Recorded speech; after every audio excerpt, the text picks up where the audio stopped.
Assalamu alaikum and welcome to Prime Post. This is your host Umar Altafani and today I'm again going to talk about the education but I have a special personality here with me and मैं आपको बता देना चाहता हूँ मैं अभी मौजूद हूँ government higher secondary school Dahalgam में जहाँ पे मेरे साथ यहाँ के प्रिंसिपल साहब मौजूद हैं। तो आज इनसे हम करेंगे उसी एजुकेशन टॉपिक जिस पर हम रोज़ रोज़ बात करते हैं, बहस करते हैं, कहाँ सुधारना है, कहाँ इम्प्रूवमेंट चाहिए, किसकी क्या थिंकिंग होनी चाहिए, जिस पे हम बात रोज़ रोज़ करते हैं। तो आज एक स्पेशल पर्सन की राय लेंगे इनसे और जानेंगे आखिरकार टीचर्स को कहाँ पे क्या करना है, स्टूडेंट्स का पॉजिटिव माइंडसेट क्या रहना चाहिए एंड ख़ास करके हमारे कश्मीर वैली में हमें इम्प्रूव करने की ज़रूरत कहाँ पे है। तो आइए डायरेक्टली इनसे ही बात करते हैं। अस्सलाम वालेकुम सर, सबसे पहले तो बहुत बहुत वेलकम आपका हमारे शो में। बहुत बहुत शुक्रिया। वालेकुम अस्सलाम। मेरा नाम अब्दुल्ला रफ़ीकी है, मैं principal higher secondary school Dahalgam में इस वक्त काम कर रहा हूँ। I am working as a principal for last 14 years. मैं 2007 का प्रमोटी हूँ as principal. Since then I am principal in different higher secondaries and different levels. I was DPO Anantnag, I was officer on special duty in director education, then I was HOD in diet and principal higher secondary school Dehलगाम। बहुत सारे various type job किए। Sir जब भी बात होती है तो हमारे कश्मीर का जो एजुकेशन सेक्टर है इस पे बहुत सारे सवाल खड़े होते हैं कि आखिर यहाँ पे गलती कहाँ करते हैं लोग, क्योंकि अगर हम देखें तो अनएम्प्लॉयमेंट रेट भी बढ़ गया है। उसके हिसाब से ये भी अंदाज़ा लगता है अनएम्प्लॉयमेंट रेट अगर बढ़ा है तो एजुकेटेड लोग भी काफ़ी हैं, हमारा लिटरेसी रेट काफ़ी इम्प्रूव हो चुका है। तो आपको क्या लगता है सर अपने पर्सनल पर्सपेक्टिव से, आपका जो एक्सपीरियंस है उससे, कि आखिरकार इसका मेन रीज़न क्या है? ये तो एक अच्छी बात है कि लिटरेसी रेट बढ़ गई है। 68.8 लिटरेसी रेट है JNK की। तो ये तो एक अच्छी बात है कि एजुकेशन बढ़ रहा है। अब आप एम्प्लॉयमेंट की बात कर रहे हैं, employment that is a different issue कि अनएम्प्लॉयमेंट क्यों है। लेकिन जहाँ तक एजुकेशन की बात है, एजुकेशन तो बढ़ रहा है दिन ब दिन। आप देखेंगे 47 के बाद कितना रेज हुआ है एजुकेशन स्टैंडर्ड का। लेकिन फॉर लास्ट 30 ईयर्स हम, आपको पता है हम किस माहौल में झेल रहे हैं, तो उससे हमारा जो एजुकेशन सेक्टर थोड़ा सा वीकली स्लो हो गया है। स्लो इन द सेंस कि हम as per the national policy of education या NCF 2010 नेशनल करिकुलम फ्रेमवर्क उसको बोलते हैं हम, उसमें एक बच्चे को एक साल में कम से कम 220 से 230 तक वर्किंग डेज आना चाहिए, जबकि कश्मीर में 190 से 120 तक आ जाते हैं। तो इतना गैप जो है ये कहाँ पूरा होगा। अब यहाँ के बच्चे जो हैं मोस्टली या तो जो एफिलेंट क्लास है वो तो बाहर जाते हैं, तो they are running their education in elite institutions of India, not only India abroad also.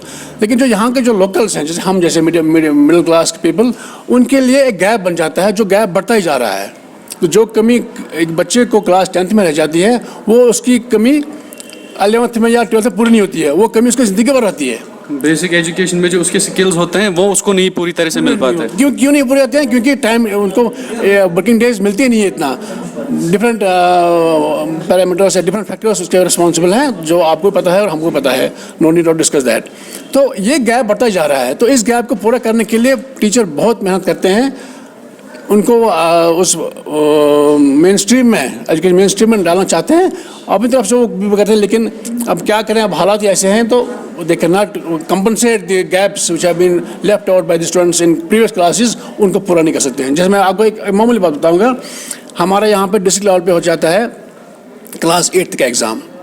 Class 8th का एग्ज़ाम जब पास हो जाते हैं उनको 9th का एडमिशन करना होता है नवंबर में।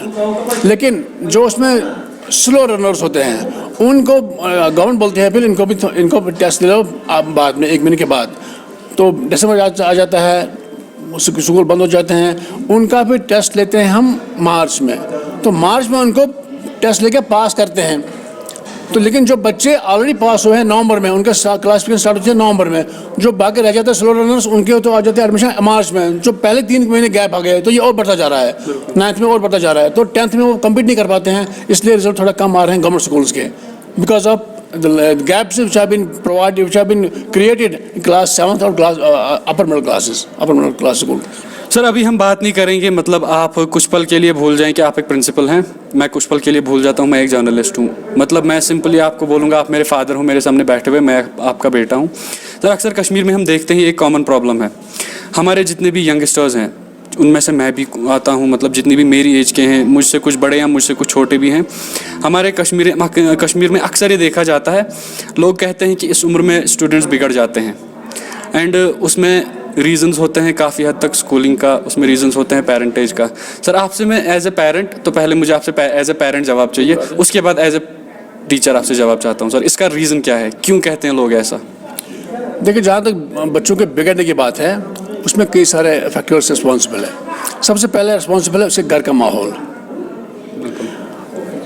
अपने पेरेंट्स या अब न्यूक्लियर फैमिली बन गई हैं, फैमिली बिखर गई हैं, तो पेरेंट्स को इतना टाइम नहीं मिलता है बच्चों को वो वैल्यूज़ देने के लिए, क्योंकि अगर वो भी वर्किंग क्लास है, माँ भी वर्किंग क्लास है, फादर भी वर्किंग क्लास है, बच्चों को कहाँ मिलेंगे? पहले तो जॉइंट फैमिली में थे, ग्रैंड फादर होते थे, अंकल होते थे, पापा मास वो होते थे, वो उनको थोड़ा सा ग्रूम करते थे। अगर वो बोलते नहीं थे लेकिन सीखते थे उनसे कि ये कैसे बिहेव कर रहे हैं, हम वैसे बिहेव कर रहे हैं, तो वैल्यूज़ अपने आप इम्बाइब हो जाते थे बच्चों में।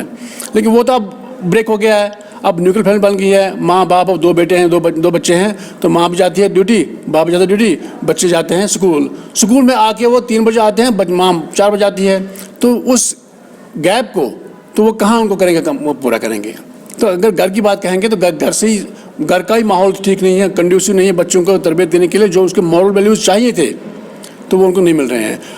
जब वो बच्चे स्कूल जाते हैं, स्कूल में फिर भी एक स्लॉट है जहाँ पे बच्चों को मॉरल वैल्यूज़ इम्बाइब करते हैं टीचर्स, वो होती है मॉर्निंग असेंबली।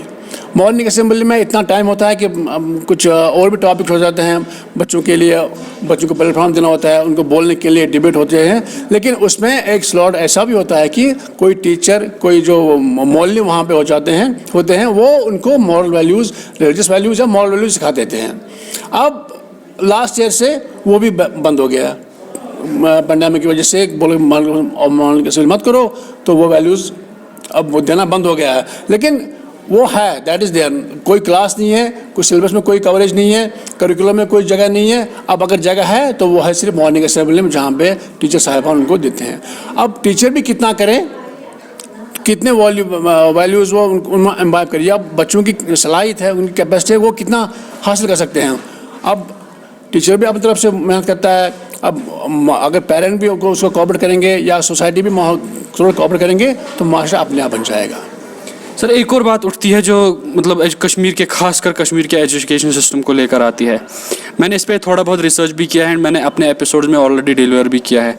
सर कहा जाता है कि हमारे कश्मीर में जो टीचर्स हैं उनको पहले ट्रेनिंग अच्छे से प्रोवाइड नहीं होती, क्योंकि टीचर बनने से पहले एक टीचर का उसका खाली क्योंकि तब तक तो वो खाली स्टूडेंट होता है पहले, फिर वो अचानक से एग्ज़ाम क्वालिफाई करके टीचर बन जाता है, तो उनको बेसिक ट्रेनिंग प्रोवाइड नहीं हो पाती है जो एक टीचर के पास होनी चाहिए।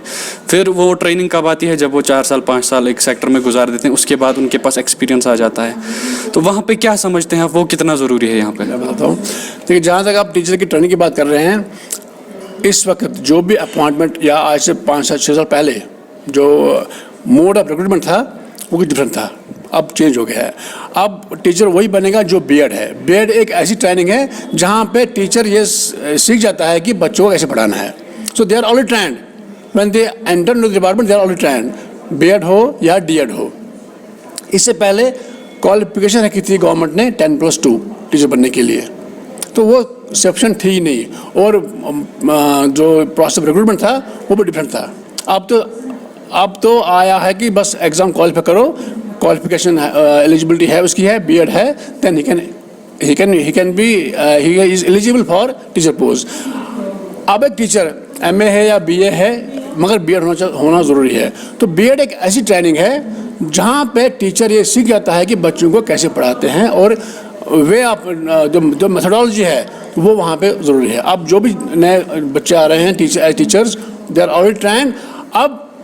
अब दूसरी ट्रेनिंग की बात कर रहे हैं कि जो उसको बोलते हैं हम इंडक्शन या कैप्सूल कोर्स या हॉटस्पॉट्स, वो that is as per the syllabus, as per the curriculum में किसी टीचर को कोई डिफ़िकल्ट आती है उसके लिए गाइड हमारे पास है। अब तो SCRT बन गया यहाँ पे, पहले SI था, अब SCRT बन गया है। वो जो जहाँ भी हॉट स्पॉट्स उनको नज़र आते हैं वो वहाँ पहले वो आइडेंटिफाई करते हैं, पहले करते हैं डायग्नोसिस, उसके बाद करते हैं आइडेंटिफिकेशन के बाद वो करते हैं मॉड्यूल बनाते हैं, या डाइट लेवल पे या SCRT लेवल पे, जहाँ पे उनको ट्रेन करते हैं कि to meet out the needs of teachers who need to have who cater these subjects at the primary level or middle level or at the high school level. Sir एक और बात आ जाती है इस सिस्टम में, मतलब अक्सर कहा जाता है स्टूडेंट्स का स्ट्रेस। वो स्ट्रेस कब बढ़ता है? जब स्टूडेंट्स अपने पसंद की चॉइस का सब्जेक्ट पढ़ नहीं पाते, एंड वो कश्मीर में बहुत ज़्यादा कॉमन है, और इसमें पेरेंट्स का रोल बहुत इंपॉर्टेंट हो जाता है। तो वहाँ पे एक बात आ जाती है स्किल बेस्ड एजुकेशन, उसके बारे में आप क्या कहना चाहिए? स्ट्रेस की बात जब कहेंगे तो बच्चा जब स्कूल जाता है, ये नर्सरी लेवल से लेके वहीं से आता है स्ट्रेस। बच्चा खेलता है 2 साल 3 साल, उसके बाद उसको बच जाओ स्कूल में उसको इतना बस्ता इतना भारी होता है, बेचारे कंधे गिर जाते हैं। उसमें होता है, उसको ड्राइंग भी होती है, साइंस भी होता है, GK भी होता है, ABC इंग्लिश भी होता है, बहुत सारे होते हैं। तो वहाँ स्ट्रेस वहाँ से स्टार्ट हो जाता है। अब आप कह रहे हैं कि ये कहाँ पे कम होगा? कम तो कहाँ, ये तो बढ़ता जा रहा है। अब इसमें ज़रूरत है पेरेंट्स की गाइडेंस कि बच्चे को क्या चाहता है, बच्चे के क्या किस तरफ इंक्लिनेशन है, तो वो सब्जेक्ट पढ़ेगा। लेकिन सब्जेक्ट की बात जहाँ तक आती है तो 10th तक तो ऑलमोस्ट यूनिफॉर्म है। अब वहाँ पे आ जाती है बात कि इसके आगे क्या करेंगे।